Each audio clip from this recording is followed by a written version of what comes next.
ጦርነት በሚሰማበት ቦታ ላይ፣ ሐዘን በሚሰማበት ቦታ ላይ፣ ለቅሶ በሚሰማበት ቦታ ላይ፣ እናት ልጅን ቀቅላ በምትበላበት ጊዜ ላይ፣ የዶሮ ኩስ ውድ በሆነበት ጊዜ ላይ፣ የአዕዋፋት ኩሶች ውድ በሆኑበት ጊዜ ላይ፣ የአህያ መንጋጋ በሚበላበት ዘመን ላይ፣ ተስፋ በተቆረጠበት ዘመን ላይ፣ ማንም መጠጊያ የለም በተባለበት ዘመን ላይ፣ እናት ለልጇ በማትራራበት ዘመን ላይ እግዚአብሔር እንደዚህ እያለ መጣ።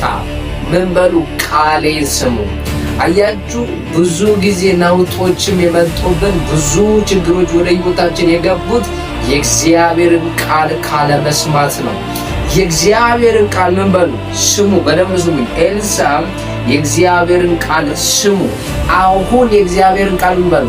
ስሙ። ወጀብ አለ፣ የእግዚአብሔርን ቃል ስማ። ችግር አለ፣ የእግዚአብሔርን ቃል ስማ። ማዕበል አለ፣ የእግዚአብሔርን ቃል ስማ። ስለዚህ እዚህ ክፍል ላይ የምንመለከተው በዚህ ክፍል ላይ የምናየው አንድ ነገር አለ። ህዝቡ አንደኛ የእግዚአብሔርን ቃል እየሰሙ ሳይሆን ችግርን እየሰሙ ነው ያሉት። አንዳንድ ሰዎችን ሄዳችሁ ጠይቁ። ወጣቶችን ሄዳችሁ ከዚህ በፊት ቸርች ውስጥ አገልጋይ የነበሩ ትናንትና ይሰሙር የነበሩ ዘማሪ የነበሩ አገልጋይ የነበሩ ቃል ሰባኪ የነበሩ እነዛን ሰዎች ሂዱና ጠይቋቸው። ለምን ከጌታ ቤት ወጣህ በለው። ለምን ከእግዚአብሔር ቤት ወጥተህ እዚህ መንደር ላይ ተገኘህ? ርካሽ መንደር ላይ ለምን ተገኘ ብለህ ጠይቀው። እሱ በደንብ አርግቶ ያብራራልሃል። ረሃብ አለበት፣ ችግር አለበት፣ ጫና አለበት። እነዚህን ነገር ለማስተካከል ከእግዚአብሔር ቤት ይወጣሉ። አንዳንድ ሰዎች ረሃብ አስጨንቋቸው ረሃባቸውን ለመታገል ሲሉ ከእግዚአብሔር ቤት ይወጣሉ። አንድ ጊዜ በመጽሐፍ ቅዱሳችን ላይ ሩት የምትባል ባለ ታሪክ አለች። የሩት ደግሞ የኑዋሚ አማች ናት። ኑዋሚ ከቤቴል ተነስታ ወደ አዛብ ሀገር እንደሄደች እናያለን። በሄደችበት ቦታ ባሏም ልጆቿም እንደሞቱ እናያለን። አንድ ነገር ለምንድን ነው ከቤቴል የወጣችው? ሩት ለምንድን ነው መልካም ከሆነበት የእግዚአብሔር ፕሬዘንስ ከሞላበት ረሃብን ሊኖር ይችላል፣ ችግር ሊኖር ይችላል፣ የሆነ ማጣት ሊኖር ይችላል፣ አለመሳካት ሊኖር ይችላል። ለምን ከእግዚአብሔር ቤት ወጣች? ረሃብ አስቸግሯል፣ ችግር አስቸግሯል። ረሃብ በዛ ምድር ላይ ነበረ። በጣም ድርቅ ነበረ። ምን አለች? ይሄን አገር ትቼ ምን ልበል? ልሰደድ። ልጆቿን ይዛ ባሏን ይዛ ተሰደደች፣ ወጣች፣ ከሀገሯ ወጣች፣ ከፕሬዘንሱ ወጣች፣ ከመገኘቱ ወጣች፣ ከሀልዎቱ ወጣች። እኔ እንዲህ እያልኩ ነው ያለሁት፣ እንዲህ እያልኩሽ ነው ያለሁት። እግዚአብሔር ባለበት እግዚአብሔር በተገኘበት በዛ ስፍራ ላይ ሰንበትበት ትበሉ። አዎ የእግዚአብሔርን ቃል ስንሰማ ረሃባችንን ያስረሰናል። አዎ የእግዚአብሔርን ቃል ስንሰማ ችግራችን እንዳልነበር ይሆናል። አዎ እግዚአብሔርን ስንሰማ ትላንት ያጣነው ነገር ነቲንግ ይሆናል፣ ምንም ይሆናል። እዚህ ስፍራ ላይ ልጇን ቤተሰቧን እየቀቀሉ በሚበሉበት ዘመን ላይ የእግዚአብሔርን ቃል የተሸከመ ነቢይ ነበረ። የእግዚአብሔርን ቃል የሚሰማ ነቢይ ነበረ።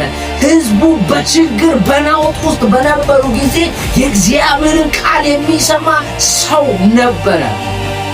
ኤልሳዕ የሚባል ጀግና ነበረ። ለእግዚአብሔር ቃል ያደረ ጀግና ነበረ። ከሚበላው መብል ያለፈ አስተሳሰብ ያለው የእግዚአብሔርን ክብር የሚናፍቅ ለእግዚአብሔር ክብር ያደረ ሰው አንድ ሰው ነበረ። ኤልሳዕ ይባላል። ረሃቡ የቆመው በኤልሳዕ በኩል ነው። ትንቢቱን ሲናገር የእግዚአብሔርን ቃል ስሙ ሲል ሕዝቡ የእግዚአብሔርን ቃል ሊሰማ በወደዱ ጊዜ እግዚአብሔር በሶርያውያን መንደር ላይ በአራት ለምጻሞች ምክንያት የነዚህ የአራት ለምጻሞችን ኮቴ እንደ ብዙሃን ኮቴ አድርጎ ከዛ ስፍራ ላይ ነፃ እንዲወጡ አደረገ። ከከበቡበት ከዛ ከግባባ ውስጥ ነፃ እንዲወጡ እስራኤልን አደረገ። በእነዚህ 4 ሰዎች ምክንያት የዚህ የነቢዩ ትንቢት የተፈጸመው በእነዚህ 4 ሰዎች ምክንያት ነው። እንካ ልባርክ፣ እንኪ ልባርክሽ። እግዚአብሔር አምላክ የተነገረልሽን ትንቢት የተነገረልህን ቃል የሚያስፈጽሙ ሰዎች ወደ ሕይወታችሁ እንዲመጡ በኢየሱስም ጸልያለሁ። ወደ ሕይወታችሁ ትንቢትን የሚያስፈጽሙ መልእክቶቻችሁን ወደ ፍጻሜ የሚመሩ ሰዎች ወደ እናንተ ሕይወት እንዲመጡ በጌታ በኢየሱስ ክርስቶስ እጸልይልሃለሁ። በነገር ሁሉ የምትባረክበት፣ በሥራ ሁሉ በኢየሱስም የምትከናወንበት፣ በትዳር የምትከናወንበት፣ በሩጫክ የምትከናወንለት፣ በየትኛውም ሥራ ዘርፍ ውስጥ ላለክ ለአንተ ወንድም እየተጋህ ላለው የእግዚአብሔርን ቃል እየሰማ ላለው እግዚአብሔርን ለመስማት ለቋመጥከው እግዚአብሔርን ለመስማት የተንሰፈሰብክ ላለው ለአንተ ነው የመልእክት። አሜን ብለህ ተቀበል። በኢየሱስም ጸለይኩልህ። በዚህ ሰዓት በዚህ ደቂቃ አምላኬ እግዚአብሔር ነገሮችን የሚያፈጥኑ ሰዎች ወደ አንተ ሕይወት እንዲመጡ ጸለይኩ። ሕይወትን ሊያቀሉ የሚችሉ ሰዎች ወደ አንተ ሕይወት ወደ አንቺ ሕይወት እንዲመጡ ጸለይኩ። ጨለማዎች ከቶ ከናንተ ሕይወት እንዲሰበሩ ጸለይኩ። የእግዚአብሔርን ቃል ስማ። ሁኔታ እንዳሰማ፣ ችግር እንዳሰማ፣ የሚሰማውን አሁን ያለውን ነገር አትስማ። የጦር ቀጠናውን አትስማ። እግዚአብሔርን ስማ። እግዚአብሔርን ስሚ። ጨለማሽ ወደ ብርሃን ይቀየራል። ሌሊቶችሽ ይበራሉ። የለም ያልሽው በኢየሱስም እጅሽ ላይ ይገባል።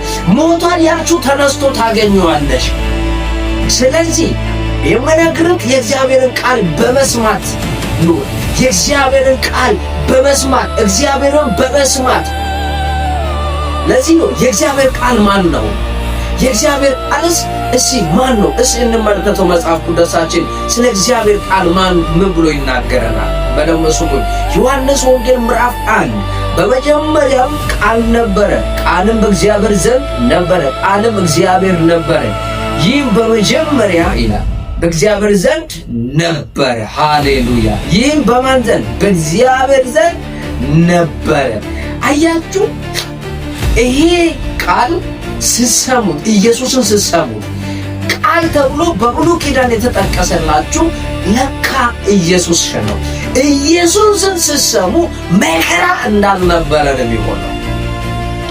ኢየሱስን መስማት ሲጀምሩ የነበረባችሁ የትኛው ወጀብ ከናንተ ፊት እንዳልነበረ ይሆናል። ሃሌሉያ! በደንብ ስሙ። ራእይ መጽሐፍ ምዕራፍ 1 ከቁጥር 8 ያለውና የነበረው የሚመጣውን ሁሉንም የሚገዛ ጌታ አምላክ አልፋና ኦሜጋ እኔ ነኝ። ይሄን ቃል ስሰማው ያንተ ጉዳይ የሚስተካከል፣ ይሄን ቃል ስሰማው ምድራዊ ብቻ አይደለም ያንተ የሚስተካከለው፣ መንፈሳዊ ሕይወት ራሱ መስተካከል ይጀምራል። ቃሉ ጠጋኝ ነው። ቃሉ የተሰበረውን የሚጠግን ነው። ቃሉ ጅማትን የሚያወጣ ነው። ቃሉ ቁርበትን የሚያወጣ ነው። ቃሉ ነፍስን የሚዘራ ነው። ስለዚህ ይሄ ቃል ስሰማ መጽሐፍ እንደሚናገረው በትንቢተ ሕዝቅኤል ላይ ምዕራፍ 37 ላይ እንዲህ ብሎ ይናገራል። ይሄ የደረቀ አጥንት በሕይወት ይኖር ዘንድ ይችላልን ሲል እንዲህ ብሎ ጠየቀው። ዋው! እግዚአብሔር ሆይ ይሄንማ እኔ እንደማልችለው እያወቅህ እንዴት ጠየቀኝ? ይሄማ በእኔ አቅም እንደማይሆን እያወቅህ እንዴት ጠየቀኝ አለው። አንተ ትችለዋለህ ሲለው እንደዚህ በቃሌን ተናገር፣ በትንቢቴን ተናገር። አምጣ እጅን ስጠኝ፣ እጅን ከፍ አድርግልኝ ልጸልይልህ። አምላኬ እግዚአብሔር ከዚህ ሰዓት ጀምሮ እንደዚህ ያደርግልህ። የደረቀው ነገር ላይ ቃሉ ይምጣልህ። የደረቀው ነገር ላይ በኢየሱስም ቃሉ ይምጣልህ። የደረቀው ሞቷን ያልከው ቢዝነስ ይሁን፣ ልጅ ይሁን፣ ማጸን ይሁን፣ በኢየሱስም እንዲህ ይሆናል። በበረከት እግዚአብሔር ያጠግባል። በልጅ እግዚአብሔር ይባርካል። በስራ እግዚአብሔር ይባርካል። አንተ መጀመሪያ እግዚአብሔርን ቃል ስማ። አንቺ መጀመሪያ እግዚአብሔርን ቃል ስሚ። ጨለማዎችሽ ይበራሉ። አይነጋም ያልሻቸው ሌሊቶች በብርሃን ይጥለቀለቃሉ። ለዚህ ነው መጽሐፍ ሲናገር እንደዚህ አለ፣ ቃሉ ላከ ፈወሳቸው፣ ከመከራ ስጋትም አዳናቸው ተብሎ የተጻፈው። እልሃለሁ እልሻለሁ፣ ቃሉን ስማ፣ ወደ ቃሉ ተመለስ። እግዚአብሔር አንተን ነገር ያሰፋል። ወደ ቃሉ ተመለሺ፣ እግዚአብሔር አንቺን ነገር ያበዛል።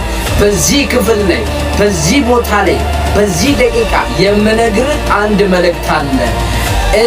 እንዲህ እኮ ነው ያለው፣ ቃሉን ስሙ። አሁን የእግዚአብሔር ቃል ስሙ አለ። ኖ መከራው እንዳሰሙት አለ። ኖ አለ ምንም ሌላ ነገር እንዳሰሙ አለ። ከእግዚአብሔር ቃል የሚበልጥ ነገር የለም አለ። የእግዚአብሔርን ቃል ሲነግራቸው፣ የሚመጣውን ቃል ሲነግራቸው ሰው በተስፋ ተሞላ። ተስፋችሁን የሚያጨነግፍ ምንድነው ካላችሁ የእግዚአብሔርን ቃል አለመስማት ነው። የእናንተ ነገር የሚበላሽበት ምክንያት ምንድነው ካላችሁ ከእግዚአብሔር ቃል ጋር ፌሎ አለማድረግ ነው። እግዚአብሔር ይባርክ፣ ተባረክ። ከእግዚአብሔር ቃል ጋር ፌሎ አድርግ፣ እግዚአብሔር ቃል ጋር ውጣ። ነገር የተሳካና ውብ ይሆናል። ተባረክልን። ብሩክ ነህ። ሼር ኮፒ አድርጉ። እንደዚሁም ደግሞ ሰብስክራይብ የደውል ሊንክ በመንጫን ቤተሰብ ሁሉ ወዳችኋለሁ። ሻሎም